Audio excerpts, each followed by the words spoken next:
How to make video conference call. First, open WhatsApp on your phone. Now go to the Calls tab at the top, or simply swipe right. At the top, you'll see a call icon. Just tap on it. You'll see an option called New Call Link. Tap on it. Instantly, WhatsApp generates a meeting link for you.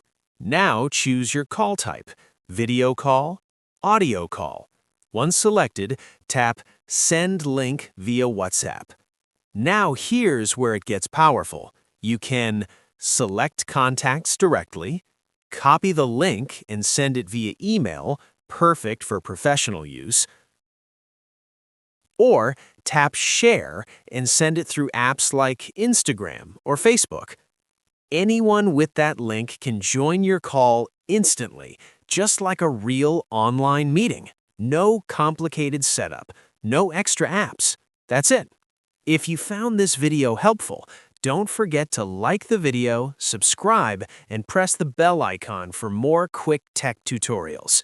Thanks for watching.